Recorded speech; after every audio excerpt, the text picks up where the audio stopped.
Mr. President, Barak, it's a great pleasure for me to host you here in Jerusalem.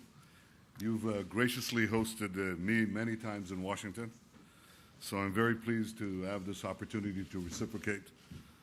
I hope that the goodwill and warmth of the people of Israel has already made you feel at home. Very much so. We had an opportunity today to begin discussing the wide range of issues that are critical to both our countries.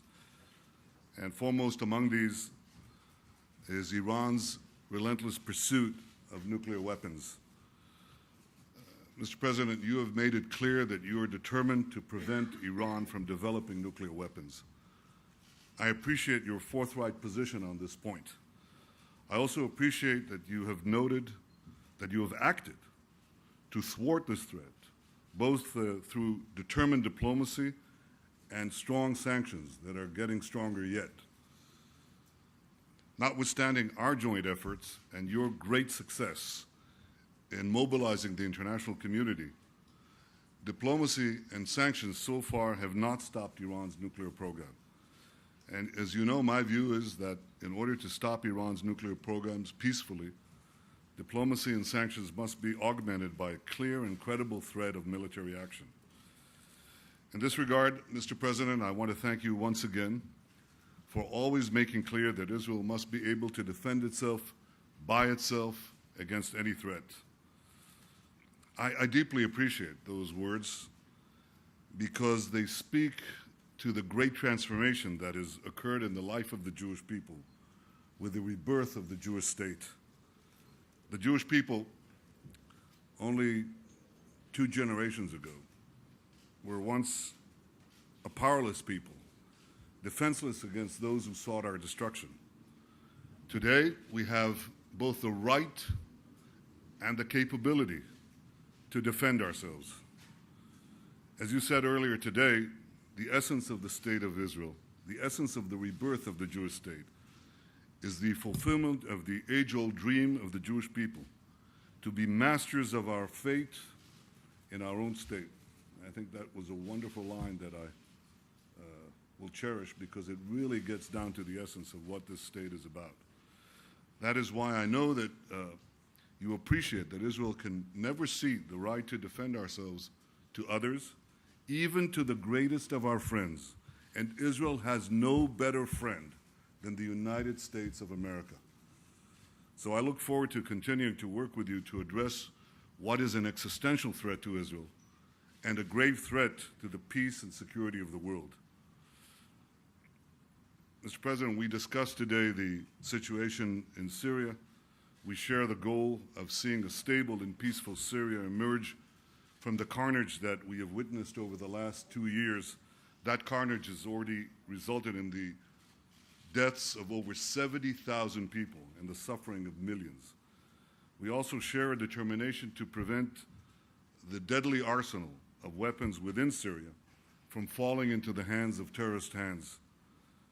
And I have no doubt that the best way to do that is to work closely with the United States and other countries in the region to address this challenge, and that is what we intend to do. Finally, Mr. President, your visit gave us an opportunity to try to find a way to advance peace between Israelis and Palestinians.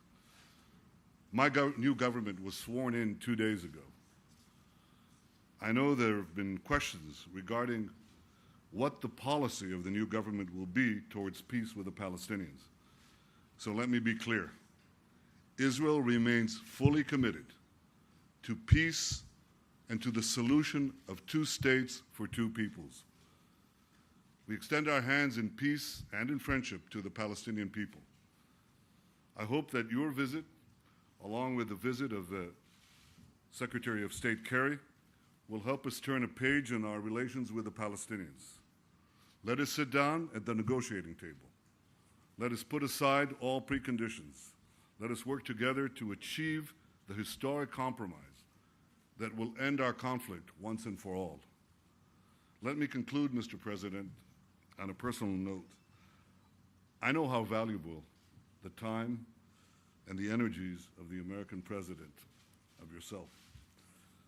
This is the 10th time that we have met since you became president and since I became prime minister. You've chosen Israel as your first venue in your visit, your foreign visits in your second term. I want to thank you for the investment you have made in our relationship and in strengthening the friendship and alliance between our two countries. It is deeply, deeply appreciated. You have come here on the eve of Passover. I've always considered it as our most cherished holiday. It celebrates the Jewish people's passage from slavery to freedom. Through the ages, it has also inspired people struggling for freedom, including the founding fathers of the United States. So it's a profound honor to host you, the leader of the free world, at this historic time in our ancient capital. Mr. President, welcome to Israel. Welcome to Jerusalem. Thank you. Thank you. Well, thank you, Prime Minister Netanyahu, for your kind words and for your wonderful welcome here today. And I want to express a special thanks to Sarah, as well as your two sons, for their warmth and hospitality. It was wonderful to see them. I did inform the Prime Minister that they are very good-looking young men who clearly got their looks from their mother. Well, I could say the same of your daughters. This is true. Our goal is to improve our gene pool by marrying women who are better than we are. Mr. Prime Minister, I want to begin by congratulating you on the formation of your new government. In the United States, we work hard to find agreement between our two major parties. Here in Israel, you have to find consensus among many more. And few legislatures can compete with the intensity of the Knesset. But all of this reflects the thriving nature of Israel's democracy. As Bibi mentioned, this is our 10th meeting. We've spent more time together, working together, than I have with any leader. And this speaks to the closeness of our two nations, the interests and the values that we share, and the depth and breadth of the ties between our two peoples. As leaders, our most solemn responsibility is the security of our people. That's job number one. My job as President of the United States is first and foremost is to keep the American people safe. Bibi, as Prime Minister, your first task is to keep the people of Israel safe. And Israel's security needs are truly unique, as I've seen myself. In past trips, I've visited villages near the Blue Line. I've walked through Israeli homes devastated by Hezbollah rockets. I've stood in Sderot and met with children who simply want to grow up free from fear. And flying in today, I saw again how Israel's security can be measured in mere miles and minutes.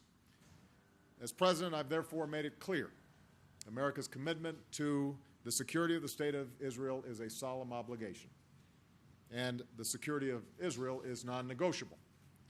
Today, our military and intelligence personnel cooperate more closely than ever before. We conduct more joint exercises and training than ever before. We're providing more security assistance and advanced technology to Israel than ever before. And that includes more support for the missile defenses like Iron Dome, which I saw today and which has saved so many Israeli lives. In short, and I don't think this is just my opinion, I think, Bibi, you would share this, America's support for Israel's security is unprecedented, and the alliance between our nations has never been stronger. That's the sturdy foundation we built on today as we addressed a range of shared challenges.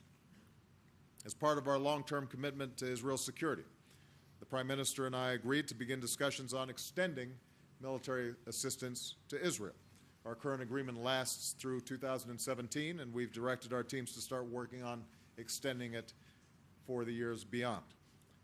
I'm also pleased to announce that we will take steps to ensure that there's no interruption of funding for Iron Dome. As a result of decisions that I made last year, Israel will receive approximately $200 million this fiscal year, and we will continue to work with Congress on future funding of Iron Dome. These are further reminders that we will help to preserve Israel's qualitative military edge so that Israel can defend itself by itself against any threat. We also discussed the way forward to a two-state solution between Israelis and Palestinians. and I very much welcomed Bibi's words before I spoke. I'll be meeting with President Abbas tomorrow, and I will have more to say on this topic in the speech that I deliver to the Israeli people tomorrow. But for now, let me just reiterate that a central element of a lasting peace must be a strong and secure Jewish state where Israel's security concerns are met, alongside a sovereign and independent Palestinian state.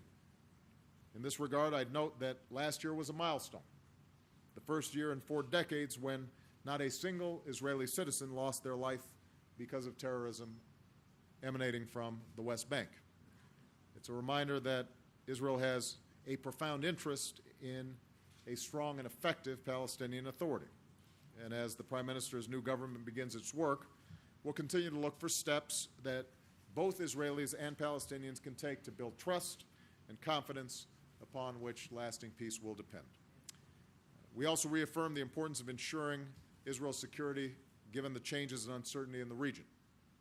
As the United States supports the Egyptian people in their historic transition to democracy, we continue to underscore the necessity of Egypt contributing to regional security, preventing Hamas from rearming and upholding its peace treaty with Israel. With respect to Syria, the United States continues to work with allies and friends and the Syrian opposition to hasten the end of Assad's rule, to stop the violence against the Syrian people, and begin a transition toward a new government that respects the rights of all its people. Assad has lost his legitimacy to lead by attacking the Syrian people with almost every conventional weapon in his arsenal, including Scud missiles. And we have been clear that the use of chemical weapons against the Syrian people would be a serious and tragic mistake. We also share Israel's grave concern about the transfer of chemical or other weapons systems to terrorists, such as Hezbollah, that might be used against Israel. The Assad regime must understand that they will be held accountable for the use of chemical weapons or their transfer to terrorists. And finally, we continued our close consultation on Iran. We agree that a nuclear-armed Iran would be a threat to the region, a threat to the world, and potentially an existential threat to Israel. And we agree on our goal. We do not have a policy of containment when it comes to a nuclear Iran. Our policy is to prevent Iran from acquiring a nuclear weapon. We prefer to resolve this diplomatically, and there's still time to do so. Iran's leaders must understand, however, that they have to meet their international obligations. And meanwhile, the international community will continue to increase the pressure on the Iranian government. The United States will continue to consult closely with Israel on next steps, and I will repeat, all options are on the table. We will do what is necessary to prevent Iran from getting the world's worst weapons. Now, meeting none of these challenges will be easy. It will demand the same courage and resolve as those who have preceded us. On Friday, I'll be honored to visit Mount Herzl and pay tribute to the leaders and soldiers who have laid down their lives for Israel. One of them was Yoni Netanyahu. And in one of his letters home, he wrote to his family, "Don't forget, strength, justice, and staunch resolution are on our side, and that is a great deal." Mr. Prime Minister, like families across Israel, you and your family have served and sacrificed to defend your country and to pass it safe and strong to your children, just as it was passed on to you. Standing here today, I can say with confidence that Israel's security is guaranteed because it has a great deal on its side, including the unwavering support of the United States of America.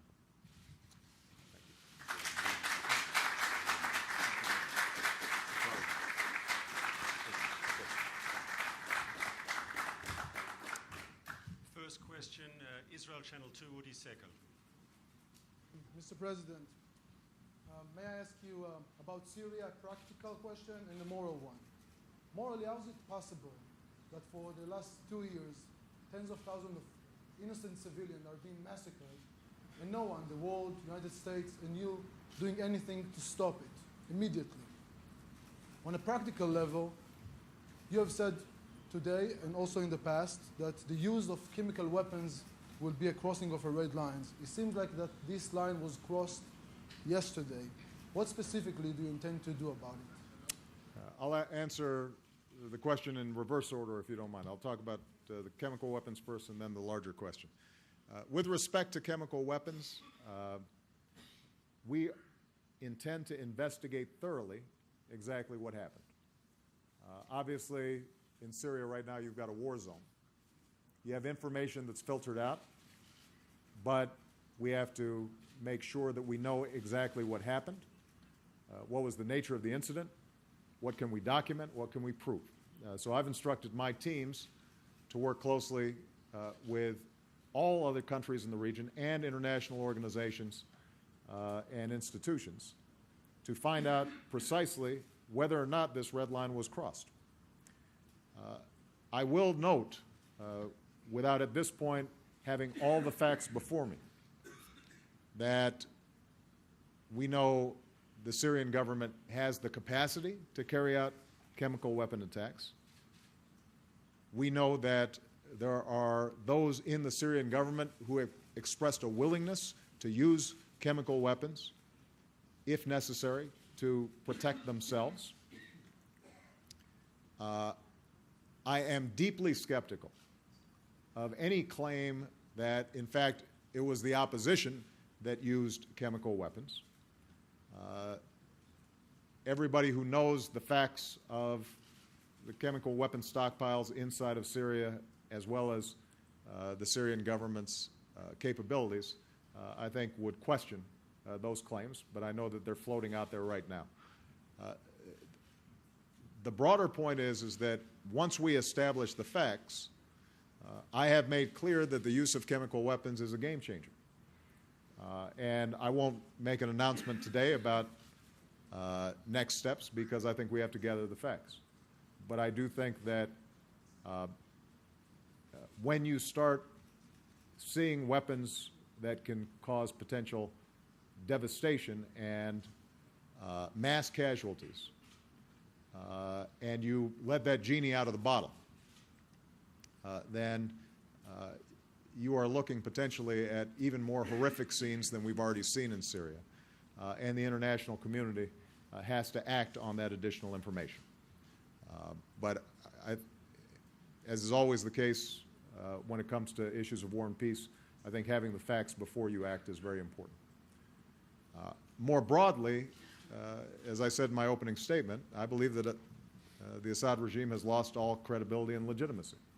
And I think Assad must go, and I believe he will go. It is incorrect for you to say that we have done nothing. We have helped to mobilize the isolation of the Assad regime internationally. We have supported and recognized the opposition. We have provided hundreds of millions of dollars in support for humanitarian aid. We have worked diligently with other countries in the region to provide additional tools to move towards a political transition within Syria. If your suggestion is that I have not acted unilaterally, militarily inside of Syria, the response has been, or my response would be, that to the extent possible, I want to make sure that we're working as an international community to deal with this problem, because I think it's a world problem, not simply a United States problem, or an Israel problem, or a Turkish problem. It's a world problem when tens of thousands of people are being slaughtered, including innocent women and children. And so we will continue to work in an international framework to try to bring about the kind of change that's necessary in Syria. Secretary Kerry has been working nonstop since he came into his current position to try to help mobilize and organize our overall efforts. And we will continue to push every lever that we have to try to bring about a resolution inside of Syria that respects the rights and the safety and security of all people. regardless of whatever sectarian lines currently divide Syria. Last point I'll make, which is probably obvious, is this is not easy. When you start seeing a civil war that has sectarian elements to it, and you've got a repressive government that is intent on maintaining power, and you have mistrust that is broken out along sectarian lines, and you have an opposition that has not had the opportunity or time to organize itself, both politically as well as militarily, then you end up seeing some of the devastation that you've been seeing. And we're going to do everything we can to continue to prevent it. And I know that the vast majority of our international partners feel the same way. From the White House Press Corps, Matt Spitalnik of Reuters. Yes, thank you. There was some friendly banter between you two gentlemen on the tarmac today about red lines, and I'm wondering how much of a serious matter that actually became in your talks and will be in your talks to come tonight. President Obama has said it will take Iran at least a year to build a bomb. That's months longer than the Prime Minister believes. Mr. President, are you asking the Prime Minister to be more patient, to hold off for at least a year on any kind of military action against Iran? Mr. Prime Minister, has President Obama's words, have they convinced you that he is putting forth the credible military threat that you have repeatedly asked for, and does he need to go further? Thank you. Maybe why don't you go take a first Well, swing at this? First of all, there are so many strips of different colors on the tarmac that we did have a joke about that, but obviously this matter is no joke. It relates to our very existence and to something also that the President correctly identifies as a grave strategic threat to the United States and to the peace and security of the world. I'm absolutely convinced that the President is determined to prevent Iran from getting nuclear weapons. I appreciate that. And I also appreciate something that he said, which I mentioned in my opening remarks, that the Jewish people have come back to their own country to be the masters of their own fate.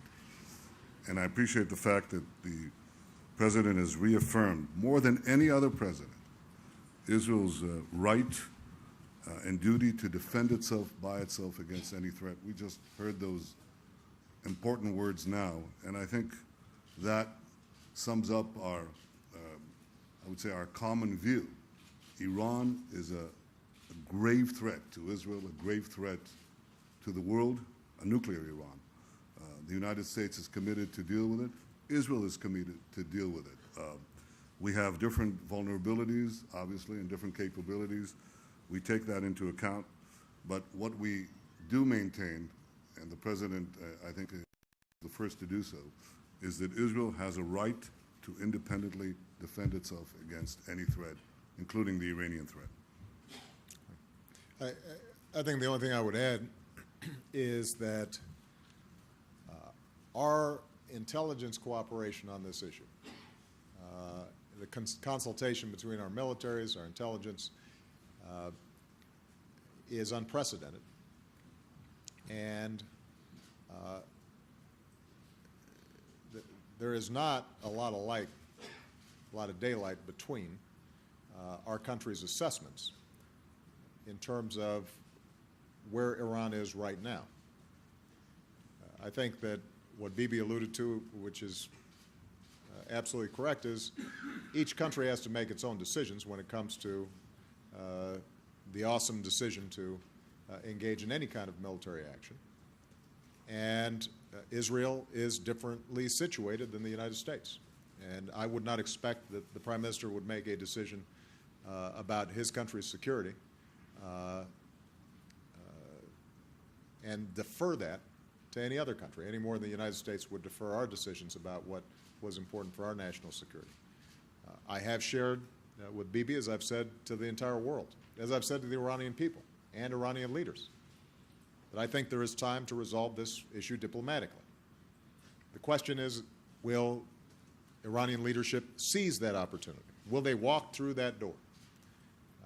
And it would be in everybody's interests, not just Israel's interests, not just the United States' interests. It would be in the interest of the Iranian people if this gets resolved diplomatically. Because the truth of the matter is that the most permanent solution to the Iranian situation is ultimately going to be their decision that it is not worth it for them to pursue nuclear weapons. That'll be the lasting change. If we can get that, that's good for everybody, including Iran, because it would allow them to break out of the isolation that has hampered their society and their economic development for many years. But I don't know whether they're going to be willing to take that step. And obviously, their past behavior indicates that, in the words of, or a play on words on what Ronald Reagan said, we can't even trust yet, much less verify. But we do have to test the proposition that this can be resolved diplomatically. And if it can't, then I've repeated to Bibi what I've said publicly, and that is that we will leave all options on the table in resolving it. Your assessment. One Israel, Ayala Hassan. Thank you. Welcome, Mr. President.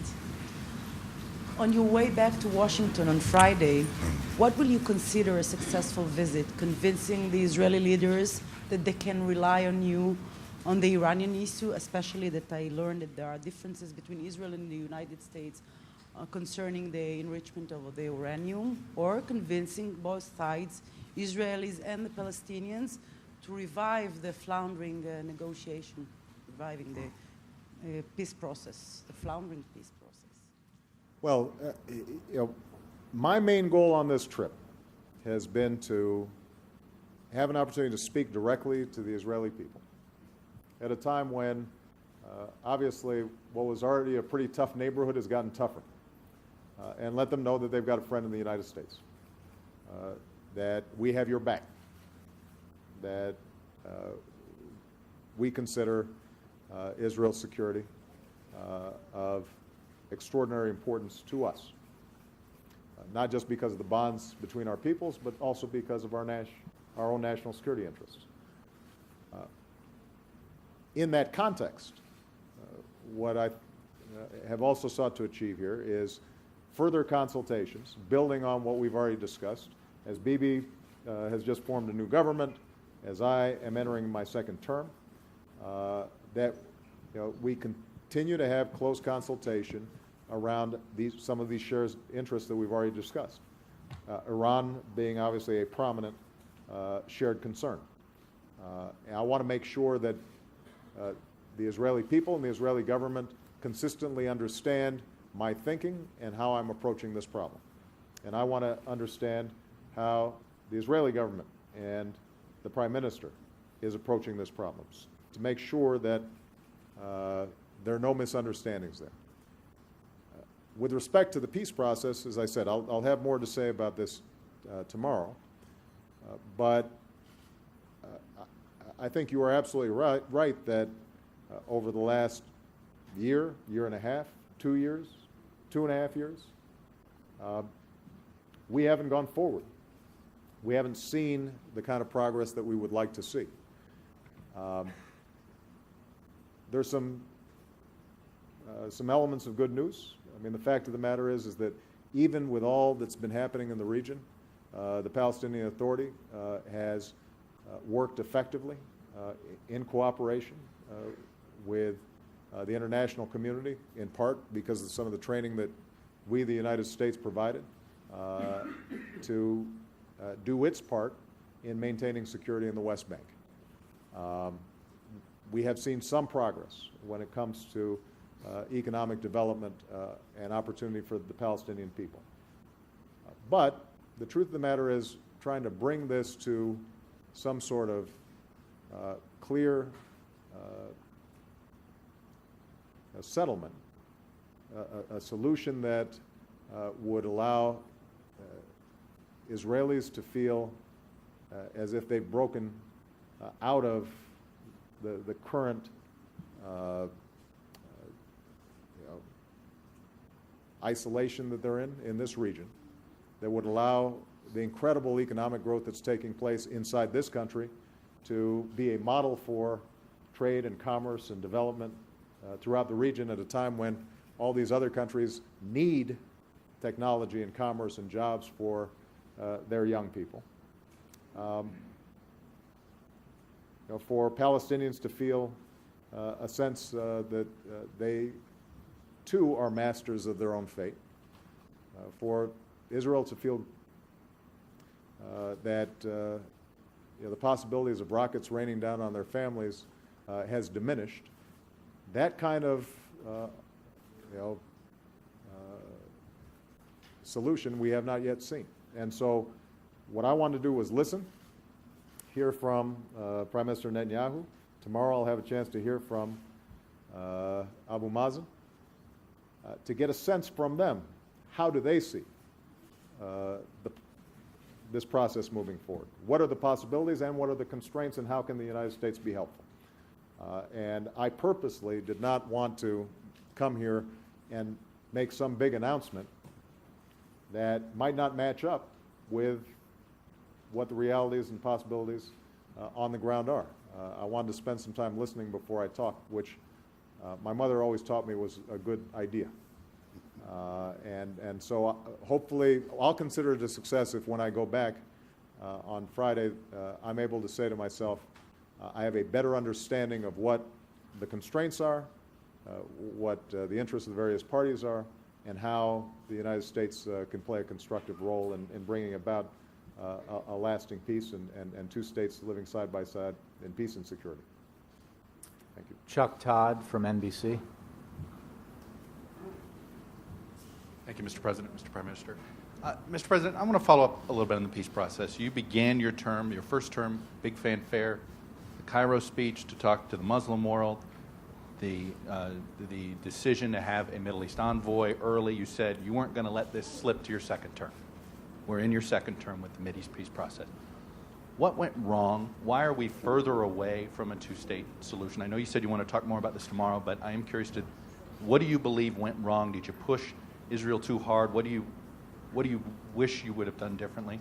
And Mr. Prime Minister, I want to help out my colleague over here on the follow-up that he had, which had to do with, do you accept the President's understanding that Iran is a year away when it comes to nuclear weapons? And then another question I had for you is, why do you Chuck, believe... how many you got? Do you guys do this in the Israeli press? You say you get one question and then you add like I'm five. helping him. I'm helping him with his You follow-up. see how the young lady from Channel 1, she had one question? She was very well behaved, Chuck. I've got one for you. And These are got Talmudic questions. They apparently, have I thought I had 4 questions. reiterations, yeah. Passover starts in a couple days. I get 4 questions, right? Hey, look, this is not a kosher question, but don't hog it. I guess my question to you was going to be, why do you believe the Israeli people have not embraced President Obama the same way they embraced our last 2 U.S. presidents? Thank you. Okay. So you had to get a polling question in there right at the end, huh? Chuck, I mean, you're just incorrigible.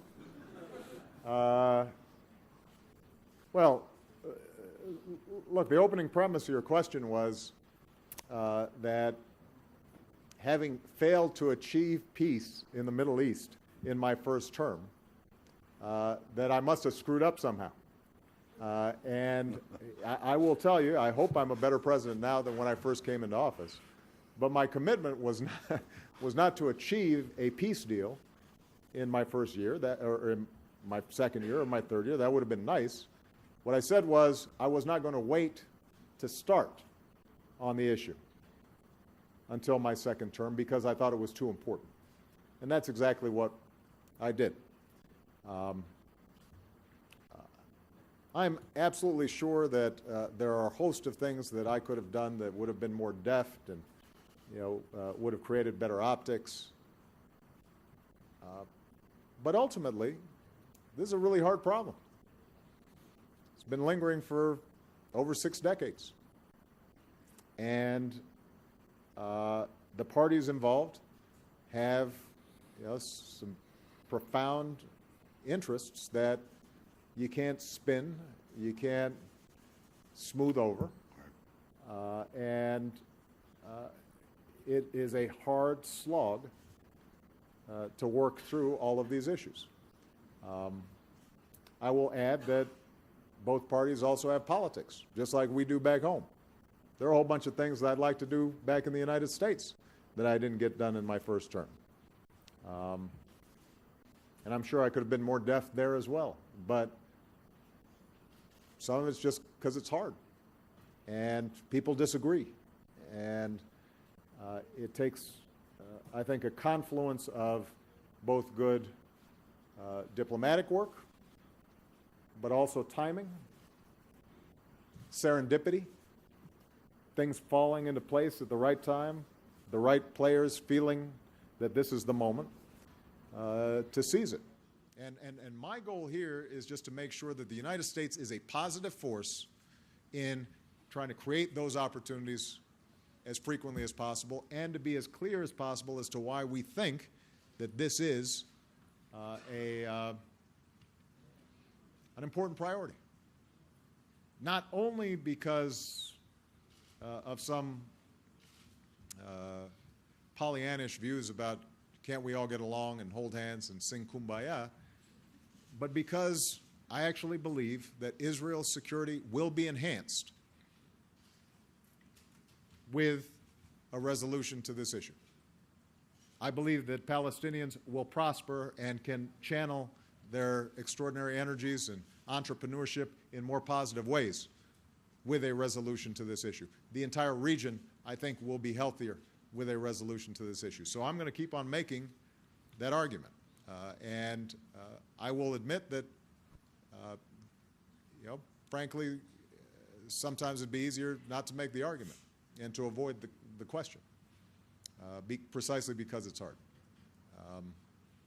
That's not the approach that I've tried to take, and there have probably been times where when I've made statements about what I think needs to happen, the way it gets filtered through our press, it may be interpreted in ways that get Israelis nervous, just like there are folks back home who sometimes get nervous about areas where they aren't sure exactly where I stand on things. That's why I always like the opportunity to talk directly to you guys. Hopefully you'll show the live film as opposed to the edited version. With that, I think you've got 4 questions to answer, Bibi.